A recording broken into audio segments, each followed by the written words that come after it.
جو لوگ اللہ کی راہ پر چلنے اور اللہ کی دوستی ون کرنے میں انٹرسٹڈ ہیں، انہیں چاہیے کہ وہ کچھ کثافتوں کو اپنے اندر سے ختم کر دیں۔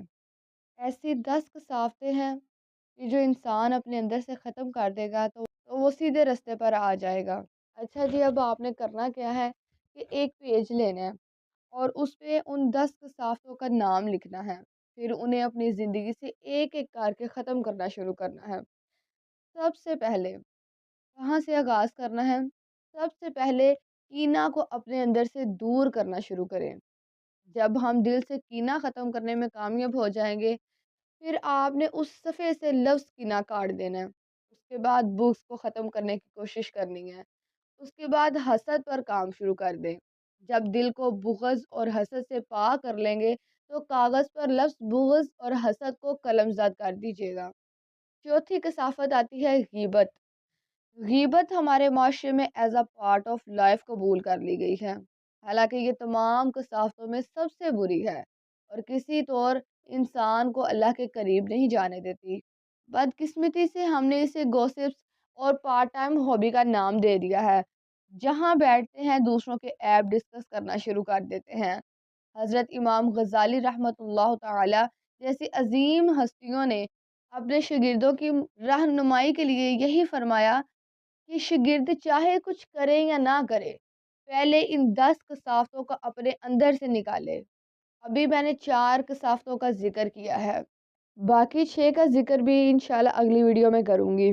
جی، تو ہم بات کر رہے تھے کہ امام غزالی جیسے عظیم ہستیاں اپنے شاگرد کی رہنمائی کے لیے یہی فرماتے تھے کہ مرید چاہے کچھ کرے یا نہ کرے، ان 10 کثافتوں کو اپنے اندر سے ختم کرنے کی کوشش کرے اور اس کے بعد ان باتوں پر عمل کرنا شروع کر دے جو اللہ کو پسند ہے۔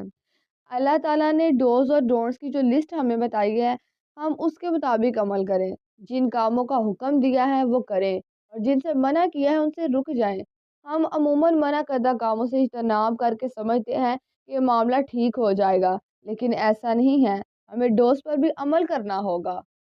جس چیز کا اللہ نے حکم دیا ہے اس پر بھی عمل کرنا ہوگا۔ اسی طرح 10 کثافتوں کو اندر سے نکال دینا ہی کافی نہیں، پسندیدہ اطوار کو اپنی ذات میں شامل کرنا ہوگا۔ لیکن میں گارنٹی سے یہ بات کہتی ہوں کہ جو بغض، کینہ، حسد اور غیبت خاص طور پر ان چیزوں کو اپنے اندر سے نکال دے گا، اس کے اندر خود بخود نیکی کا شوق پیدا ہوگا۔ اپنی ذات میں موجود عیب پر غور کرے اور ایک ایک کر کے انہیں اپنی شخصیت سے نکالنے کی بھی کوشش کرے۔ اگر ہم سب سے پہلے غیبت پر کام کریں گے تو کینہ، بغض اور حسد ختم کیے بغیر غیبت کو ختم کرنا ممکن نہیں ہوگا، کیونکہ غیبت جنم لیتی ہے کینہ سے، بغض یا حسد سے۔ جب ہمارے دل میں کسی کے خلاف کینہ ہوتا ہے تو ہم اس کے خلاف اس کی غیر موجودگی میں برے الفاظ میں گفتگو کر کے تسکین اور تسلی حاصل کرتے ہیں، اور جس سے ہم حسد کرتے ہیں اسے رن ڈاؤن کر کے ہمیں بہت سکون ملتا ہے۔ اس لیے اگر ہم نے اپنے دل سے کینہ، بغض اور حسد کو ختم کر لیا تو سمجھے کہ ہم غیبت کو ختم کرنے میں کامیاب ہو گئے ہیں۔ جب کوئی شخص ہم پر تنقید کرتا ہے تو ممکن ہے کہ بظاہر تو اسمائلنگ فیس کے ساتھ ہم اس تنقید کو برداشت کر لیں، لیکن اس کے باوجود دل میں ایک گرہ باندھ لیں گے اور جہاں موقع ملے گا اس تنقید کا بدلہ ضرور لیں گے۔ یہ ہوتا ہے کینہ۔ لیکن جب ہم اس مقام پر آ جاتے ہیں کہ کوئی شخص ہمیں کتنا ہی برا بھلا کیوں نہ کہے، ہماری جڑیں کتنی ہی کاٹنے کی کوشش کیوں نہ کرے، ہم پر کتنے ہی الزامات لگائے، ہمیں کتنا ہی نقصان پہنچائے، ہم اسے برا نہیں سمجھتے بلکہ اس کے لیے بہتر کلمات کہتے ہیں اور اللہ کے حضور اس کے لیے دعا گو رہتے ہیں۔ اور یہ رویہ اس بات کا ثبوت ہے کہ اس شخص کے خلاف ہمارے دل سے کینہ ختم ہو گیا ہے، کیونکہ اس کے برے سلوک کا ہمارے دل پر کوئی اثر ہی نہیں ہو رہا۔ جب برا سلوک یاد ہی نہیں ہوگا تو ہم بدلہ لینے کا بھی نہیں سوچیں گے۔ تھوڑی سی محنت کر کر ہم اس عادت کو اپنی شخصیت سے نکال سکتے ہیں۔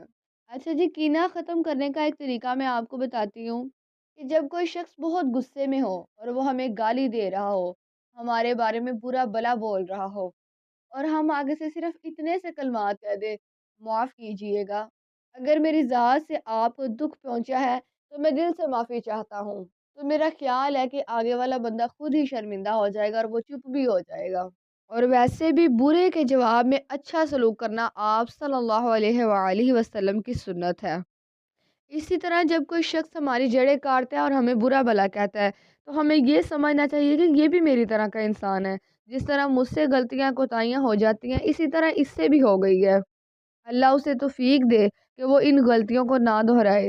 جب ہمیں یہ پریکٹس ہو جاتی ہے تو کسی کا بھی غیر متوقع رویہ ہمیں دکھ نہیں دیتا، اور جب دل میں حسد زور مارے تو ہم اپنے آپ کو قرآن کی وہ آیت یاد دلائیں جس کا مفہوم کچھ اس طرح ہے کہ ہر انسان کو وہی ملتا ہے جس کے لیے وہ کوشش کرتا ہے۔